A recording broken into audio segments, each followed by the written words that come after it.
नमस्कार, मैं हूं प्रज्ञा मिश्रा और आप देख रहे हैं प्रज्ञा का पन्ना।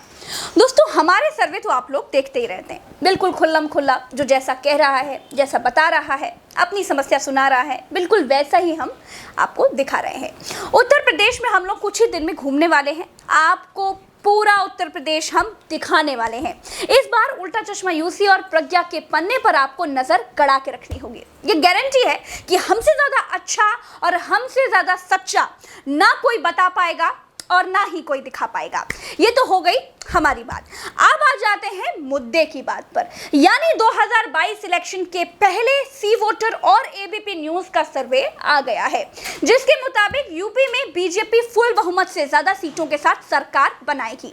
2022 में इतने हाथ पैर मारने के बाद भी समाजवादी पार्टी ज्यादा से ज्यादा 117 के ऊपर सीटें नहीं पाएगी। उत्तराखंड में भी बीजेपी सरकार आ रही है। पंजाब में केजरीवाल मुख्यमंत्री बने ना बने, आम आदमी पार्टी की सरकार बनेगी। बाकी जगह जैसे गोवा में भी बीजेपी, मणिपुर में भी बीजेपी की सरकार बनेगी। हालांकि चुनाव में बहुत समय अभी है। वोटरों का मूड और मानसिकता तब तक 75 बार पलटा खा जाएगी। लेकिन आज की नेशनल मीडिया की सबसे बड़ी खबर यह है कि देश के सबसे ज्यादा सीटों वाले उत्तर प्रदेश में 2022 में बीजेपी की सरकार वापस आ रही है। सी वोटर और एबीपी न्यूज के सर्वे में बीजेपी गठबंधन को 42% वोट मिलेंगे, यानी इस बार 1% वोट ज्यादा मिलेंगे। समाजवादी पार्टी के गठबंधन को 30% वोट मिलेंगे, यानी 7% वोट ज्यादा मिलेंगे। लेकिन सीटें केवल 109 से 117 के बीच मिलेंगी। बीजेपी 2022 में 259 से 267 तक सीटें ले जा सकती है। बीएसपी को 12 से 16 सीटें ही मिल सकती हैं, यानी बसपा ब्राह्मण सम्मेलन में जो खर्चा कर रही है वो बिल्कुल सब बेकार चला जाएगा। सी वोटर और एबीपी न्यूज के सर्वे के मुताबिक कांग्रेस को भी ज्यादा मेहनत करने की कोई जरूरत नहीं है। सीटें केवल 3 से 7 ही आएंगी, अन्य कुछ 6 सीटें तक मिल सकती है। तो भाई, ये तो हो गई सर्वे की बात। अब हम बात कर लेते हैं कि अगर बीजेपी जीतेगी तो क्यों जीतेगी, और सपा अगर फिर से हारेगी तो भाई क्यों हारेगी। तो सबसे पहले सपा की सर्वे में हार के कारणों पर चर्चा कर लेते हैं। पहला, समाजवादी पार्टी अपनी 2017 वाली बीमारी अब तक ठीक नहीं कर पाई है, यानी शिवपाल यादव अलग अलग मंचों से पारिवारिक दुखड़ा सुना रहे हैं। सपा और प्रसपा दोनों के नेता चुनाव जीत पाएंगे कि नहीं, इससे ज्यादा चर्चा इस बात की है कि चचा भतीजा मिल पाएंगे कि नहीं। मतलब 2017 की रिवाइंड टेप आपको फिर सुनाई देगा। सपा के यादव वोटर भी इसी आस और चकलस में है। घर की लड़ाई अखिलेश यादव के कामों पर हावी है। दूसरा, एबीपी न्यूज और सी वोटर का जो सर्वे आया है वो बड़ा प्रीमेच्योर सर्वे है, अभी बहुत जल्दी है। अभी सपा अपने छोटे दलों के साथ ठीक से गठबंधन भी नहीं कर पाई है। बहुत कुछ समीकरण अभी बनने बिगड़ने बाकी हैं। ओम प्रकाश राजभर किधर जाएंगे, शिवपाल किधर जाएंगे, ओवैसी किधर जाएंगे, चंद्रशेखर रावण किधर जाएंगे, इन सबसे भी वोट प्रभावित होगा। तीसरा, बीजेपी के जीतने की वजह उसका मैनेजमेंट होगा, आरएसएस होगा, बीजेपी का संगठन होगा। एंटी इनकम्पेंसी फैक्टर ना पैदा कर पाने की विपक्ष की नाकामी होगी। महंगाई बेरोजगारी के मुद्दे उठाने में फेल विपक्ष ही बीजेपी को जिताएगा। आम आदमी को ऐसा कोई तकलीफ अभी नहीं दिख रही है। आम आदमी के हिसाब से महंगाई बड़ी एडजस्टेबल है। आम आदमी मार बिलबिला नहीं उठा है। आम आदमी राशन से खुश है, शौचालय से खुश है, प्रधानमंत्री आवास से खुश है, किसान निधि सम्मान से खुश है।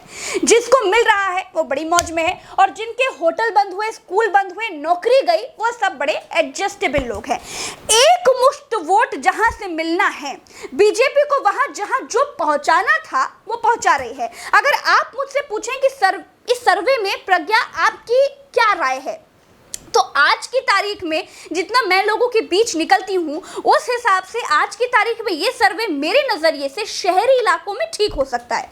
मैं कुछ दिनों बाद गांव की तरफ भी निकलने वाली हूँ, तो गांवों के मन में क्या है वो आपको जरूर दिखाऊंगी। देखिए, वोटिंग इस बार भी धर्म के आधार पर होगी, ये बात पक्की है। कोई ये अंदाजा लगाए कि इस बार आएगा सावन झूम के, तो वो उसकी गलतफहमी हो सकती है। मैं अभी तक शहरी वोटरों के हिसाब से बात कर रही हूँ।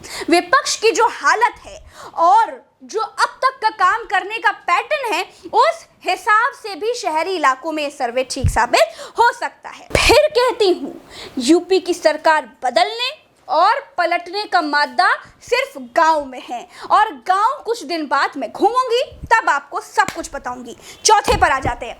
2022 में सी वोटर और एबीपी न्यूज के सर्वे में जीत का कारण एक ये भी हो सकता है कि जिस मुस्लिम वोट को विपक्ष अपना समझ रहा है, वो वोटिंग के समय सपा, बसपा, कांग्रेस में राशन की तरह बढ़ जाएगा।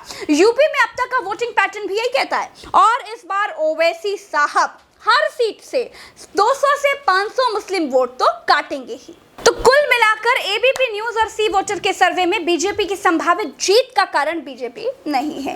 एकदम लाचार अपनी पारिवारिक समस्याओं से जूझता विपक्ष ही हो सकता है। बाकी मैं आपको यूपी की हर विधानसभा सीट से लोगों का मूड बताऊंगी, दिखाऊंगी, जिसमें कुछ छिपा हुआ बिल्कुल नहीं होगा।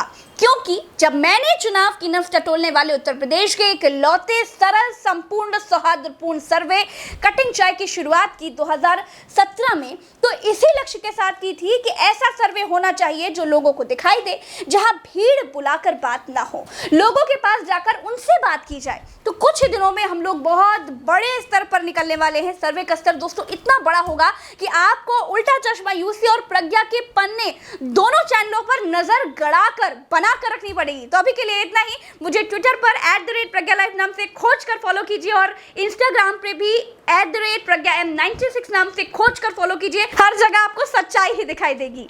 आज के लिए इतना ही। नमस्कार, जय हिंद।